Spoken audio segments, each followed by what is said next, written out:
బాగా ఆడి విజయం సాధిస్తే ఇంకా బాగా ఆడు, ఇంకా మంచి కప్పులు బొట్టరా అని చెప్తారు. మన దేశంలో దరిద్రం ఏంటంటే క్రికెట్ అభిమానులే, కానీ క్రికెట్ మీద ప్రేమ పేరుతో రోహిత్ శర్మ రిటైర్ అయిపోతాడు, వాటితో రిటైర్ అయిపోవాలి, కప్పు కొట్టేశాడు కాబట్టి ఐసీసీ ఛాంపియన్ను, మేము ఆయన అభిమానులవే చెప్తున్నాం.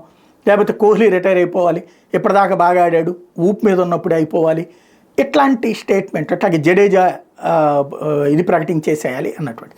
నిన్న జడేజా చివరిలో మంచి తనే కదా ఫైనల్గా విన్నింగ్ షాట్ కొట్టింది, ఒక ఓవర్ ముగిసుండగానే కొట్టేశాడు కదా. అలాగే ఇటు రోహిత్ శర్మ నిలకడగాడి గెలిపించాడు కదా. కోహ్లీ ఒక్కడే డకౌట్ అయినటువంటి పరిస్థితి, కానీ అసలు ఇన్నింగ్స్లో ఇక్కడ దాకా రావడానికి ఫైనల్స్లో అతని పాత్ర ఉంది. బట్ వాళ్ళని రిటైర్ అయిపోవాలన్నట్టు రోహిత్ శర్మ చెప్పేశాడు, నేను రిటైర్ అవదలుచుకోలేదు అన్నట్టు. 2027 వరల్డ్ కప్ దాకా ఉంటానంటే నాకేం అభ్యంతరం లేదని ఓ పక్కన గౌతమ్ గంభీర్ చెప్తారు, అది వాళ్ళు చూసుకుంటారు. ఇంకోటి ఏంటంటే బాగా ఆడిన ఆటగాళ్ళని ఎప్పుడు రిటైర్ అవుతావు అనేటటువంటి పాయింట్ ఏంటో అర్థం కాని పరిస్థితి.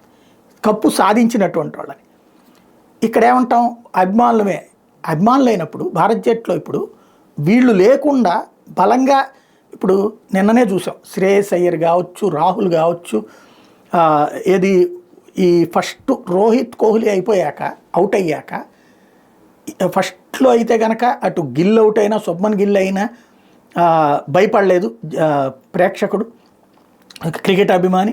అదే సందర్భంలో కోహ్లీ అవుట్ అయినప్పుడు కంగారు పడ్డారా లేదా? అదే సందర్భంలో ఆ తర్వాత రోహిత్ అవుట్ అయినప్పుడు కంగారు పడ్డారా లేదా? అంటే వాళ్ళు ఎంత నమ్మకాన్ని కల్పిస్తున్నారు. మిగతా వాళ్ళదేంటి, వాళ్ళు స్థిరత్వాన్ని తీసుకొస్తే ఫస్ట్లో, ఆ తర్వాత కంటిన్యూ తీసుకురాగలుగుతున్నారు. కానీ డైరెక్ట్గా వీళ్ళే అయితే గ్యారంటీ లేనటువంటి పరిస్థితి. జడేజా చివరిలో ఉన్నాడంటే, 8th ఉన్నాడంటే ఎంత ధైర్యం ఉంటుంది. ఒకప్పుడు ఆస్ట్రేలియా జట్టుకి ఇట్లాంటిది ఉండేది, టైలెండర్ల దాకా చితక బాధేసేటటువంటి వాళ్ళు ఉండేవాళ్ళు. అట్లాంటి పరిస్థితుల్లో భారత్ జట్టు ఉంది వాళ్ళ రోజున. మనకి ఓ పక్కన అందులో ఆల్రౌండర్లు, ఒక అక్షర్ పటేల్ దగ్గర నుంచి హార్దిక్ పాండ్యా దాకా ఆల్రౌండర్లు ఉన్నారు. ఓ పక్కన బౌలింగ్ బ్యాటింగ్ ఎరగదీసి వదిలిపెడుతున్నారు. కేఎల్ రాహుల్ అయినా ఒక రకంగా ఆల్రౌండర్ అని అనాలి కదా. ఓ పక్కన వికెట్ కీపింగ్ చేస్తున్నాడు, మంచి బ్యాటింగ్ చేస్తున్నాడు. ధోని తర్వాతన ఇంకొక ఆణిముత్యం దొరికింది అనుకోవాలి కదా.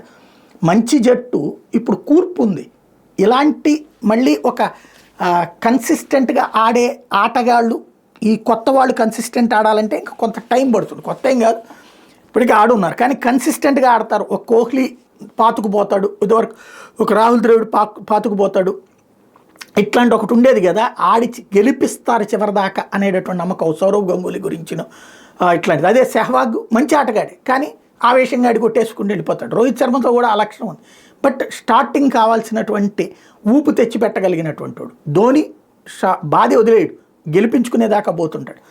అట్లాంటి ఈక్వేషన్ అన్నీ కలగలిపినటువంటి ఈక్వేషన్ వచ్చేదాకా వీళ్ళ విషయంలో మనం ఎక్కువ మాట్లాడకుండా ఉంటే బెటర్ ఏమో.